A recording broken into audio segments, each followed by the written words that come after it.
Hello ನಮಸ್ತೆ ಎಲ್ರಿಗೂ welcome back to my channel. ಇವತ್ತಿನ ವಿಡಿಯೋದಲ್ಲಿ ನನ್ನ ಒಂದು ಯೂಶುವಲ್ ಆಗಿ ಹೇಗೆ ಈವ್ನಿಂಗ್ ರೂಟೀನ್ ಇರುತ್ತೆ ಅನ್ನೋದನ್ನ ತೋರಿಸ್ತಾ ಇದ್ದೀನಿ. ಸಂಜೆ ಆಗಿತ್ತಲ್ಲ, ಸೊ ಹಾಗೆ ಪಾಪುನ ವಾಕ್ ಕರ್ಕೊಂಡು ಹೋಗಿ ಬರೋಣ ಅಂತ ಅನ್ಕೋತಾ ಇದ್ದೆ. ನನಗೆ ಈ ಬೆಳಗ್ಗೆ ಒಂದ್ಸತಿ ಸಂಜೆ ಒಂದ್ಸತಿ ಮನೇನ ಕ್ಲೀನ್ ಮಾಡ್ಕೊಳೋದು ಆಗ್ಲಿಂದನೂ ರೂಢಿ.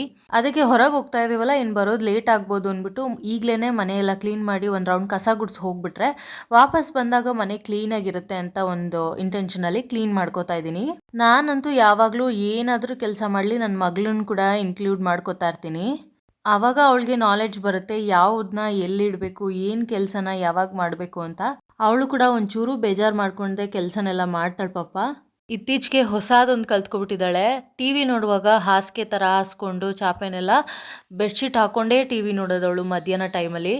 ಸೊ ಅದಕ್ಕೆ ಬೆಡ್ಶೀಟು ದಿಂಬು ಎಲ್ಲನೂ ಎತ್ತಿ ಇಡ್ತಾ ಇದ್ದೀನಿ. ಯೂಶಲ್ ಆಗಿ ನಾವು ಪೇರೆಂಟ್ಸ್ ಏನು ಮಾಡ್ತೀವಿ ಅಂದರೆ, ನಾವು ಚಿಕ್ಕವರು ಇರುವಾಗ ಇದನ್ನು ಕಲೀಲಿಲ್ಲ, ಸೊ ನನ್ನ ಮಗು ಕಲ್ತ್ಬಿಡ್ಬೇಕು, ಅಥವಾ ನಾವು ಇದನ್ನು ಈ ಸಬ್ಜೆಕ್ಟ್ನ ಓದ್ಲಿಕ್ಕಾಗಿರಲಿಲ್ಲ ಅಂದ್ಬಿಟ್ಟು ನನ್ನ ಮಕ್ಕಳು ಇದೇ ಸಬ್ಜೆಕ್ಟ್ ತೊಗೊಂಡೇ ಓದಬೇಕು ಅಂತ ಮಕ್ಕಳನ್ನ ಪ್ರೆಷರೈಸ್ ಮಾಡೋದನ್ನ ಫಸ್ಟ್ ಬಿಡಬೇಕಾಗತ್ತೆ. ಅದ್ರ ಬದಲು ಮಕ್ಕಳು ಚಿಕ್ಕವರು ಇರುವಾಗ ಎಂಗೇಜಿಂಗ್ ಆಗಿ ಪೇರೆಂಟ್ಸು ಅವ್ರನ್ನ ಹೇಗೆ ಅಟೆಂಡ್ ಮಾಡ್ತೀವಿ ಅನ್ನೋದು ತುಂಬಾ ಮುಖ್ಯ ಆಗುತ್ತೆ. ಇವಾಗಿನೊಂದು ಜನ್ರೇಷನ್ ಅಥವಾ ಸಿಚುಯೇಷನಲ್ಲಿ ಪೇರೆಂಟ್ಸ್ ಇಬ್ಬರು ಕೂಡ ಕೆಲಸ ಮಾಡ್ತಿರ್ತಾರೆ. ಮನೇಲಿ ಯಾರನ್ನಾದರೂ ಆಯ ಆಗಿರ್ಬೋದು ಅಥವಾ ನರ್ಸು, ಈ ಥರ ಗಾರ್ಡಿಯನ್ಸ್ನ ಬಿಟ್ಟು ಪೇರೆಂಟ್ಸ್ ಎಲ್ಲ ಕೆಲಸಕ್ಕೆ ಹೋಗುವಾಗ ಆ ಮಕ್ಕಳು ಪೇರೆಂಟ್ಸ್ ಜೊತೆ ಬಾಂಡಿಂಗೇ ಇರೋದಿಲ್ಲ. ಲೈಫಲ್ಲಿ ತುಂಬಾ ಒಂದು ಇಂಪಾರ್ಟೆಂಟ್ ಒಂದು ಕಾನ್ಸೆಪ್ಟ್ ಅಂದರೆ ಡಿಸಿಷನ್ ಮಾಡೋದು. ಯಾವುದೇ ಒಂದು ಸಿಚುಯೇಷನಲ್ಲಿ ಏನು ಡಿಸಿಷನ್ ಮಾಡ್ಕೋಬೇಕು ಅನ್ನೋದನ್ನ ಮಗುಗೆ ಫಸ್ಟ್ ಕಲಿಸ್ಬೇಕು. ಆ ಒಂದು ಕಾನ್ಸೆಪ್ಟನ್ನ ಮಗು ಕಲಿಬೇಕಂದ್ರೆ ಚಿಕ್ಕ ವಯಸ್ಸಲ್ಲಿ ಮಗುಗೆ ನಾವು ಎಷ್ಟು ಅಟೆಂಟಿವ್ ಆಗಿ ಮಗುನ ನೋಡ್ಕೋತೀವಿ ಅನ್ನೋದು ತುಂಬಾ ಇಂಪಾರ್ಟೆಂಟ್ ಆಗುತ್ತೆ. ಯಾಕೆ ಇದನ್ನು ಹೇಳ್ತಾ ಇದ್ದೀನಿ ಅಂದರೆ, ಪೇರೆಂಟ್ಸ್ ಇಬ್ಬರು ಕೆಲ್ಸಕ್ಕೆ ಹೋಗುವಾಗ ಈ ಕೇರ್ ಟೇಕರ್ನ ಯಾರೋ ಇಟ್ಟಿರ್ತಾರಲ್ಲ, ಅವರು ತನ್ನ ಡ್ಯೂಟಿ ಅನ್ನೋದನ್ನ ಒಂದು ತಲೆಯಲ್ಲಿ ಇಟ್ಕೊಂಡು ಮಾಡ್ತಾರೆ ಹೊರತಾಗಿ ನನ್ನ ಮಗು ಅಂತ ಒಂದು ಪ್ರೀತಿಯಿಂದ ನೋಡ್ಕೊಳೋದಿಲ್ಲ ಅಂತ ನನಗನ್ಸುತ್ತೆ. ಸೊ ಆದಷ್ಟು ಒಂದು 5 ರಿಂದ 6 ವರ್ಷ ಆಗೋವರೆಗೂ ಮಗುಗೆ ನಮ್ಮ ಟೈಮ್ನ ಒಂದು ಸ್ಯಾಕ್ರಿಫೈಸ್ ಮಾಡಿ ಮಗುನ ನೋಡ್ಕೊಳೋದ್ರಿಂದ ತುಂಬಾ ಒಂದು ಲೈಫಲ್ಲಿ ಅವಳಿಗೆ ಚೇಂಜಸ್ ಆಗುತ್ತೆ ಅಂತ ನನಗನ್ಸುತ್ತೆ. ಸೊ ನಿಮಗೆಲ್ಲ ಏನು ಅನಿಸುತ್ತೆ ಈ ಕಾನ್ಸೆಪ್ಟ್ ಬಗ್ಗೆ ಅಂತ ನನಗೆ ಕಮೆಂಟ್ ಮಾಡಿ ಹೇಳಿ, ಸೊ ದಟ್ ನನಗೂ ಗೊತ್ತಾಗಲಿ ಯಾವ ರೀತಿ ಪೇರೆಂಟಿಂಗ್ ಒಳ್ಳೆಯದು ಮಗುಗೆ ಅಂತ. ಪಾಪುಗೆ ತುಂಬ ಎಕ್ಸಸ್ ಆಫ್ ಹೀಟ್ ಆದಂಗೆ ಆಗೋಗಿತ್ತು. ಯೂಶಲಾಗಿ ಅವಳು ವಾರದಲ್ಲಿ ಒಂದು 2 ರಿಂದ 3 ಸಲ ಎಳ್ನೀರು ಕುಡಿತಾ ಇದ್ಲು. ಬಟ್ ಇವಾಗ ಒಂದು 10-15 ಡೇಸ್ ಗ್ಯಾಪಲ್ಲಿ ಅವಳಿಗೆ ಶೀತ ಆಗಿತ್ತು ಅಂತ ನಾನು ಅದನ್ನೆಲ್ಲ ಅವಾಯ್ಡ್ ಮಾಡಿದ್ದೆ. ಅದರಿಂದ ಅವಳು ನೆನ್ಪು ಮಾಡ್ಕೊಂಬಿಟ್ಟಿದ್ಲು, ಎಳ್ನೀರು ಬೇಕು ಅಂತ ಹಠ ಮಾಡ್ತಾ ಇದ್ಲು ಮಧ್ಯಾಹ್ನ ಎಲ್ಲ. ಸೊ ಹೆಂಗಿದ್ರು ವಾಕ್ ಹೋಗ್ತೀವಲ್ಲ, ಅಲ್ಲೇ ಎಳ್ನೀರು ಕುಡಿಸ್ಕೊಂಡು ಕರ್ಕೊಬರೋಣ ಅಂತ ಹೊರಡ್ತಾ ಇದ್ದೀನಿ. ಎಳ್ನೀರು ಕುಡಿಯೋಕೆ ಹೋದರೆ ಆಪೋಸಿಟಲ್ಲೇ ಪಾರ್ಕ್ ಇದೆ ಅಂದ್ಬಿಟ್ಟು ಅಲ್ಲೆಲ್ಲ ತುಂಬಾ ಸೊಳ್ಳೆ ಇರುತ್ತೆ ಅಂದ್ಬಿಟ್ಟು ಓಡೋಮಾಸ್ ಕೂಡ ಹಚ್ಕೊಂಡು ಅವಳನ್ನ ರೆಡಿ ಮಾಡಿ ಕೂರಿಸಿದ್ದೀನಿ. ನಾನು ಮುಖ ತೊಳ್ಕೊಂಡು ಬರೋ ಅಷ್ಟರಲ್ಲಿ ಅವಳು ನೋಡಿ ಇದು ಯಾವುದೋ ಚಕ್ರ ತೊಗೊಬಿಟ್ಟು ಅದಕ್ಕೆ ಕ್ಯಾಂಡಲ್ ಥರ ಕ್ಯಾಪ್ನ ಇಟ್ಟು ಹ್ಯಾಪಿ ಬರ್ಡೇ ಟು ಯು ಅಂತ ಮಾಡ್ತಾ ಇದ್ದಾಳೆ.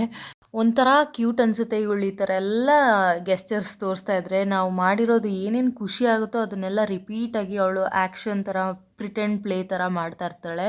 ಇನ್ನೇನು ಹೊರಡಬೇಕು, ನನಗೆ ವಾಚ್ ಬೇಕು ಅಂತ ಹಠ ಮಾಡೋಕ್ಕೆ ಸ್ಟಾರ್ಟ್ ಮಾಡಿದ್ಲು. ಅದನ್ನು ಹುಡುಕಿ ವಾಚ್ ಹಾಕಿ ನಾವು ಹೊರಡೋ ಅಷ್ಟರಲ್ಲಿ ಟೈಮ್ ಆಗೇ ಹೋಗಿತ್ತು. ಇನ್ನೇನು ಮಾಡೋದು, ಹೊರಟ್ಬಿಟ್ಟಿದ್ದೀವಿ, ಅವಳಿಗೆ ಎಳ್ನೀರು ಕುಡಿಸ್ಲೇಬೇಕು ಇವತ್ತು ಅಂತ ಹೇಳಿ ಹೊರಟ್ವಿ ನಾವು. ಎಲ್ಲಿ ತೋರಿಸು ನೀನು ವಾಚ್ ಎಲ್ಲರಿಗೂ. ಈ ವಾಚು ವಾಚ್ ವಾಚು ಬಾಯ್ ಮಾಡ್ಬಿಡಿ ಎಲ್ಲರಿಗೂ. ಫ್ಲೈಟ್ ಇಸ್ಕೊಡು. 4:30ಗೆ ಹೊರಡೋಣ ಅಂತ ರೆಡಿ ಆಗ್ತಾ ಇದ್ವಿ. ಬಟ್ ನಾವು ಹೋಗೋ ಅಷ್ಟೊತ್ತಿಗೆ 4:50ನೇ ಆಗೋಗಿತ್ತು. ಮತ್ತೆ ಬರೋದು ಲೇಟ್ ಆಗಿಬಿಡುತ್ತೆ ಅಂತ ಬೇಗ ಹೊರಡ್ತಾ ಇದ್ದೀವಿ. ಅಲ್ಲಿಂದ ಹೋದರೆ ಎಳ್ನೀರು ಕೂಡ ಖಾಲಿ ಆಗಿಬಿಟ್ಟಿತ್ತು. ಜಿಮ್ ಪಕ್ಕನೇ ಇರೋದ್ರಿಂದ ಎಳ್ನೀರು ಪ್ರತಿದಿನ ಖಾಲಿ ಆಗ್ತಾ ಇರುತ್ತೆ. 2 ಡೇಸ್ಗೆ ಒಂದ್ಸತಿ ಇಲ್ಲಿ ಲೋಡ್ ಬರ್ತಾ ಇರುತ್ತೆ. ಇನ್ನೇನು ಮಾಡೋದು, ಬಂದಿದ್ದೀವಲ್ಲ, ಕುಡ್ಕೊಂಡೇ ಹೋಗಬೇಕು. ಇನ್ನು ಬೇರೆ ಕಡೆ ಹೋಗೋದಾದರೆ ತುಂಬ ದೂರ ಆಗಿಬಿಡುತ್ತೆ ಅಂತ ಅಲ್ಲೇ ಎಳ್ನೀರನ್ನ ಕುಡಿದ್ವಿ. ನನ್ನ ಮಗಳಿಗಂತೂ ಎಳ್ನೀರು ತುಂಬಾ ಇಷ್ಟ. ವೀಕ್ಲಿ 2 to 3 ಟೈಮ್ಸ್ ಕುಡಿತಾಳೆ ಅವಳು. ಎಳ್ನೀರು ಕುಡಿಯೋದ್ರಿಂದ ಶೀತ ಆಗೋದು, ಕೋಲ್ಡ್ ಆಗೋದು ಅಥವಾ ಕಫ ಕಟ್ಟೋದು ಈ ರೀತಿ ಯಾವುದೂ ನನಗೆ ಫೇಸ್ ಮಾಡಿಲ್ಲ ನಾನು. ಅವಳಿಗೆ 9 months ಇರುವಾಗಿಂದನೂ ಎಳ್ನೀರು ಕೊಡ್ತಾ ಇದ್ದೀನಿ. ವೀಕ್ಲಿ 2 to 3 ಟೈಮ್ಸ್ ಕೊಡ್ತೀನಿ. ಟಚ್ ವುಡ್ ಅವಳಿಗೆ ಯಾವುದೇ ರೀತಿ ಎಳ್ನೀರಿಂದ ಏನೂ ಪ್ರಾಬ್ಲಮ್ ಆಗಿಲ್ಲ. ನನ್ನ ಪ್ರಕಾರ ಮಕ್ಕಳಿಗೆ ಎಳ್ನೀರನ್ನ ಕೊಡೋದ್ರಿಂದ ಹೈಡ್ರೇಷನ್ಗೆ ಹೆಲ್ಪ್ ಆಗುತ್ತೆ. ಹಾಗೆ ಒಂದು ನ್ಯೂಟ್ರಿಷನ್ ವ್ಯಾಲ್ಯೂ ಕೂಡ ತುಂಬಾ ಚೆನ್ನಾಗಿ ಸಿಗುತ್ತೆ ಅಂತ ನನಗನ್ಸುತ್ತೆ. ನಾನು ಆಗಲೇ ಹೇಳ್ದಂಗೆ ಎಳ್ನೀರು ಕುಡಿಯೋ ಒಂದು ಪ್ಲೇಸಿಂದ ಆಪೋಸಿಟಲ್ಲೇ ಪಾರ್ಕ್ ಇರೋದ್ರಿಂದ ಅವಳು ಬಿಡಲ್ಲ ಅಂತ ನನಗೆ ಗೊತ್ತಿತ್ತು ಮೊದಲೇ. ಸೊ ಅಲ್ಲಿಂದ ಪಾರ್ಕಿಗೆ ಕೂಡ ಕರ್ಕೊಂಡೋಗಿ ಒಂದು ಹಾಫ್ ಆನ್ ಅವರ್ ಆಟ ಆಡಿಸ್ಕೊಂಡು ಬರೋಣ ಅಂತ ಕರ್ಕೊಂಡು ಹೋಗಿದ್ದೀನಿ. ಅವಳು ನೋಡಿ ಇದು ಬೇಡ ಅದು ಬೇಡ ಇದು ಅಂದ್ಕೊಂಡು ಹಂಗೆ ಓಡಾಡಿಕೊಂಡು ಆಟ ಆಡಿಕೊಂಡು ಖುಷಿಯಾಗಿ ಆಟ ಆಡ್ಕೊಂಡಿದ್ಲು.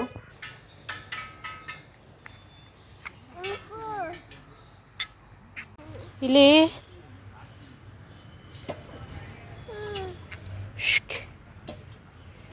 ಚೀ ಚೀ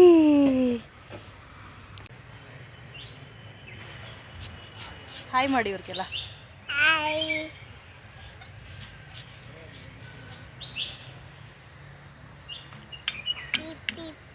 ಆಟ ಎಲ್ಲ ಮುಗಿಸ್ಕೊಂಡು ಮನೆಗೆ ಹೊರಡ್ತಾ ಇದ್ದೀವಿ. ಸೊ ಈಗ ನೋಡಿ ಸ್ಟಾಪ್ ರನ್ ಅಂತ ನಾನು ಕಮೆಂಟ್ ಕೊಡ್ತಾ ಇದ್ದರೆ ಅವಳು ಎಷ್ಟು ಚೆನ್ನಾಗಿ ಅರ್ಥ ಮಾಡಿಕೊಂಡು ಸ್ಟಾಪ್ ಮಾಡೋದು ರನ್ ಮಾಡೋದು ಸ್ಟಾಪ್ ಮಾಡೋದು ರನ್ ಮಾಡೋದು ಮಾಡ್ತಾಯಿದ್ಲು.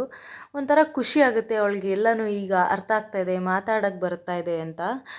ಅಲ್ಲಿಂದ ಮನೆಗೆ ಬಂದಮೇಲೆ ಸ್ವಲ್ಪ ಸ್ಪೈಸಿಯಾಗಿ ಏನಾದ್ರು ತಿನ್ನೋಣ ಅಂತ ಅನ್ನಿಸ್ತಾ ಇತ್ತು. ಬಟ್ ಹೊರಗಡೆದೆಲ್ಲ ನಾನು ಅವಾಯ್ಡ್ ಮಾಡ್ತಿರೋದ್ರಿಂದ ಮನೇಲಿ ಬ್ರೆಡ್ ಕೂಡ ಇತ್ತು ಅಂದ್ಬಿಟ್ಟು ಬ್ರೆಡ್ಡಲ್ಲಿ ಏನಾದರೂ ಒಂದು ಸ್ಪೆಷಲಾಗಿ ಮಾಡೋಣ ಅಂತ ಅಂದ್ಕೊಂಡು ಮಾಡ್ತಾಯಿದ್ದೀನಿ. ಇದಕ್ಕೆ ಬ್ರೆಡ್ನ ವೀಟ್ ಬ್ರೆಡ್ ತೊಗೊಂಡಿದ್ದೀನಿ. ನೀವು ಮೈದಾ ಬ್ರೆಡ್ಡಲ್ಲಾದರೂ ಮಾಡ್ಬೋದು, ಮಿಲೆಟ್ಸ್ ಬ್ರೆಡ್ ಬರುತ್ತಲ್ಲ ಅದರಲ್ಲಿ ಕೂಡ ಮಾಡ್ಬೋದು. ನೆಕ್ಸ್ಟ್ ಇವಾಗ ಏನೇನು ಬೇಕೋ ಅದನ್ನೆಲ್ಲ ಆಲ್ರೆಡಿ ನಾನು ಹೆಚ್ಚಿಟ್ಕೊಂಡಿದ್ದೀನಿ. ಈಗ ಗ್ಯಾಸ್ ಮೇಲೆ ಒಂದು ಬಾಣಲಿ ಅಥವಾ ಏನಾದರೂ ಒಂದು ಪಾತ್ರೆ ನೀವು ಈ ಡಿಶ್ನ ಮಾಡಲಿಕ್ಕೆ ಇಟ್ಕೊಂಡು ಸ್ವಲ್ಪ ಆಯಿಲ್ನ ಅಥವಾ ತುಪ್ಪನ ಹಾಕ್ಕೊಂಡು ಬ್ರೆಡ್ನ ನೀಟಾಗಿ ರೋಸ್ಟ್ ಮಾಡ್ಕೋಬೇಕು. ಹೋಲ್ ಬ್ರೆಡ್ನ ರೋಸ್ಟ್ ಮಾಡಿ ಆಮೇಲೆ ಬೇಕಾದ್ರೂ ಕಟ್ ಮಾಡ್ಕೋಬೋದು, ಇಲ್ಲಾಂದರೆ ಈ ರೀತಿ ಕಟ್ ಮಾಡಿ ಬೇಕಾದರೂ ರೋಸ್ಟ್ ಮಾಡ್ಕೋಬೋದು.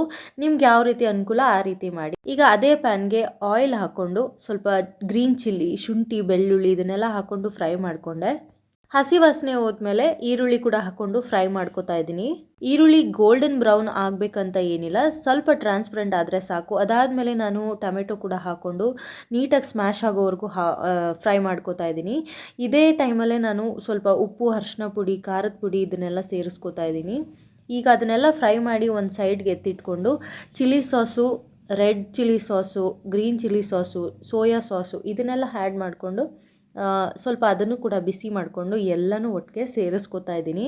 ಈ ಸ್ಪೈಸಿ ಮಸಾಲ ರೆಡಿ ಆಯಿತು ಅನ್ನೋವಾಗ ನಾವು ರೋಸ್ಟ್ ಮಾಡಿರೋ ಬ್ರೆಡ್ನ ಸೇರಿಸ್ಕೊಂಡು ಮಿಕ್ಸ್ ಮಾಡಿಕೊಂಡ್ರೆ ಇಲ್ಲಿಗೆ ಆಲ್ಮೋಸ್ಟ್ ಆಗಿದೆ. ಈಗ ಲಾಸ್ಟಲ್ಲಿ ನಾವು ಕೊತ್ತಂಬರಿ ಸೊಪ್ಪನ್ನ ಹಾಕ್ಕೊಂಡು ಮಿಕ್ಸ್ ಮಾಡಿದ್ರೆ ಮುಗೀತು, ಸ್ಪೈಸಿ ಬ್ರೆಡ್ ಚಿಲ್ಲಿ ರೆಡಿ ಆಗುತ್ತೆ.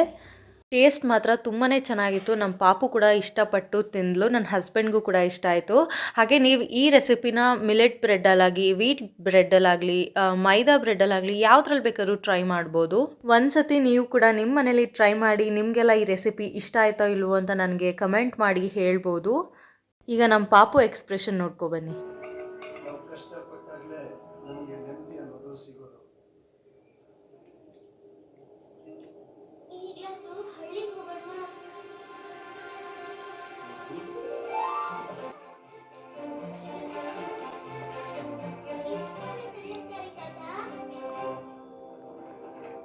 ಚೆನ್ನಾಗಿದೆಯಾ? ಹೆಂಗಿದೆ ಪಾಪು? ಟೇಸ್ಟ್ ಹೆಂಗಿದೆ? ಈ ಕಡೆ ನೋಡ್ಕೊಂಡು ಹೇಳು. ನಿಜವಾಗ್ಲೂ ಚೆನ್ನಾಗಿದೆಯಾ? ಇಷ್ಟ ಆಯ್ತಾ ನಿನಗೆ?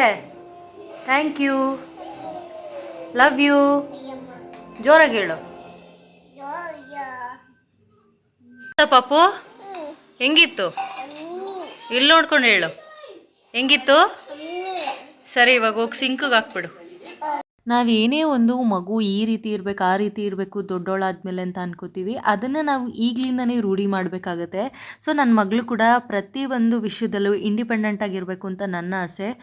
ಅದೇ ರೀತಿ ಅವಳಿಗೆ ಇವಾಗ ಇಂಡಿಪೆಂಡೆನ್ಸ್ನ ಕಲಿಸ್ತಾ ಇದ್ದೀನಿ ನಾನು. ಸ್ನ್ಯಾಕ್ಸ್ ಎಲ್ಲ ತಿಂದು ಒಂದು ಸ್ವಲ್ಪ ಹೊತ್ತು ಆಟ ಆಡ್ತಾಯಿದ್ಲು. ಸೊ ಅವರಪ್ಪ ಎಲ್ಲೋ ಫಂಕ್ಷನ್ಗೆ ಹೋಗ್ತಾಯಿದ್ರು ಅಂದ್ಬಿಟ್ಟು ಶೂಸ್ ರೆಡಿ ಮಾಡ್ತಾಯಿದ್ರೆ ಆ ಶೂಸ್ನ ಅವಳು ಹಾಕ್ಕೊಂಡು ಓಡಾಡ್ತಾ ಇದ್ದಾಳೆ ಅಲ್ಲಿಂದ ಇಲ್ಲಿಗೆ, ಇಲ್ಲಿಂದ ಅಲ್ಲಿಗೆ. ಅವಳಿಗೆ ಏನೋ ಒಂಥರ ದೊಡ್ಡ ದೊಡ್ಡ ಶೂಸು, ಸ್ಲಿಪ್ಪರ್ಸ್ ಹಾಕೋಬೇಕು ಅಂದರೆ ಖುಷಿ ಆಗುತ್ತೆ. ಎಲ್ಲ ಮಕ್ಕಳು ಹಿಂಗೆ ಅನಿಸುತ್ತೆ ಅಲ್ವಾ?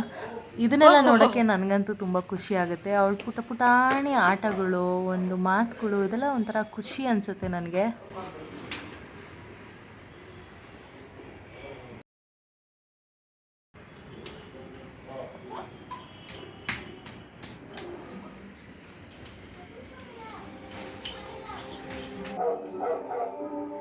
ಡ್ಯಾನ್ಸ್.